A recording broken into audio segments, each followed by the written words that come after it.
Hello दोस्तों, नमस्कार। स्वास्तिक channel में आपका बहुत बहुत स्वागत है। आज मैं सुनाने जा रही हूँ बृहस्पतिवार की कथा। ध्यान से सुने और कमेंट्स बॉक्स में जय विष्णु भगवान जरूर लिखें। गुरुवार को भगवान बृहस्पति की पूजा का विधान है। इस दिन माँ लक्ष्मी और विष्णु भगवान की साथ में पूजा करने से परिवार में सुख समृद्धि आती है। जिनके विवाह में देरी हो रही है उनके लिए भी गुरुवार का व्रत बेहद शुभ माना गया है। ऐसा कहा जाता है कि अगर आप एक साल में गुरुवार का व्रत करते हैं तो आपके घर में कभी भी पैसे रुपयों की कमी नहीं होती और आपका पर्स कभी खाली नहीं होता। बृहस्पति देव की कथा। प्राचीन समय में एक बहुत ही निर्धन ब्राह्मण था। उसके कोई संतान नहीं थी। ब्राह्मण नित्य पूजा पाठ करता। ब्राह्मण स्वभाव से दयालु तथा धार्मिक विचारों वाला व्यक्ति था, परंतु उसकी पत्नी बहुत मलिनता के साथ रहती थी। वह ना तो स्नान करती थी और ना ही किसी देवता का पूजन करती। सुबह उठते ही सर्वप्रथम भोजन करती, बाद में घर के अन्य कार्य करती। अपनी पत्नी की ऐसी आदत के कारण ब्राह्मण देवता बहुत दुखी रहते थे।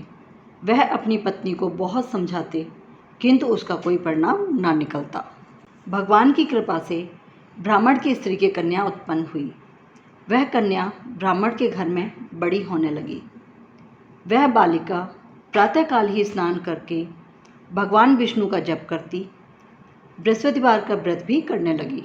पूजा पाठ समाप्त कर पाठशाला जाती तो अपनी मुट्ठी में जौ भर कर ले जाती और पाठशाला जाने के रास्ते में डालती जाती। भगवान बृहस्पति की कृपा से वही जौ स्वर्ण के हो जाते तो लौटते समय उनको बीनकर घर ले आती।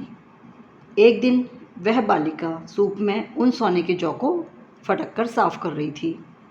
तभी उसकी माँ ने उसे देख लिया और कहा, हे बेटी, सोने के जौ को फटकने के लिए सोने का सूप भी होना चाहिए।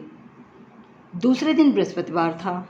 कन्या ने व्रत रखा और भगवान बृहस्पति से प्रार्थना करके कहा, हे प्रभु, यदि मैंने सच्चे मन से श्रद्धापूर्वक आपका पूजन एवं व्रत किया हो तो कृपया मुझे सोने का सूप दे दो। बृहस्पति देव ने उसकी प्रार्थना स्वीकार कर ली।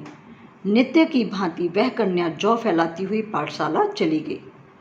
पाठशाला से लौटकर जब वह जौ बीन रही थी तो बृहस्पति भगवान की कृपा से उसे सोने का सूप प्राप्त हुआ। उस सोने के सूप को वह घर ले आई और उससे जौ साफ करने लगी, परंतु उसकी माँ का आचरण वैसा ही रहा। एक दिन वह कन्या सोने के सूप में जौ साफ कर रही थी। उसी समय अचानक उस नगर का राजकुमार वहां से होकर निकला। कन्या के रूप एवं कार्य को देखकर राजकुमार कन्या पर मोहित हो गया। राजमहल लौटकर राजकुमार अन्न तथा जल त्याग कर उदास होकर लेट गया।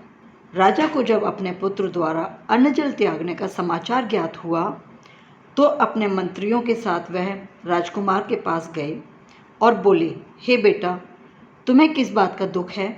किसी ने तुम्हारा अपमान किया है अथवा कोई और कारण है? मुझे बताओ, मैं वही करूँगा जिससे तुम प्रसन्न हो जाओ। राजकुमार ने अपने पिता की बातें सुनी तो वह बोला, आपकी कृपा से मुझे किसी प्रकार का कष्ट नहीं है पिताजी। किसी ने मेरा अपमान भी नहीं किया है, परंतु मैं उस कन्या के साथ विवाह करना चाहता हूँ जो सोने के सूप में जौ फटक कर साफ कर रही थी। यह सुनकर राजा आश्चर्य में पड़ गया और बोला, हे राजकुमार, इस तरह की कन्या का पता तुम लगाओ। मैं तुम्हारा विवाह उसके साथ अवश्य ही करवा दूंगा। राजकुमार ने प्रसन्न होकर राजा को उस ब्राह्मण कन्या के घर का पता बताया। राजा के आदेश पर मंत्री उस कन्या के घर गया और राजा का आदेश ब्राह्मण को कह सुनाया। कुछ ही दिन बाद ब्राह्मण की कन्या का विवाह राजकुमार के साथ हो गया। घर से कन्या की विदा होते ही उस ब्राह्मण के घर में पहले की तरह निर्धनता वास करने लगी। अब भोजन के लिए अनाज भी बड़ी मुश्किल से मिलता था। एक दिन दुखी होकर ब्राह्मण देवता अपनी बेटी से मिलने गए। बेटी पिता की ऐसी अवस्था को देखकर अत्यंत दुखी हुई और उसने अपनी माँ का समाचार पूछा। ब्राह्मण ने पुत्री को सभी हाल कह सुनाया। पुत्री ने अपने पिता को बहुत सा धन देकर विदा कर दिया। इस प्रकार ब्राह्मण का कुछ समय सुखपूर्वक व्यतीत हुआ, लेकिन धन समाप्त होने के बाद स्थिति पूर्ववत हो गई।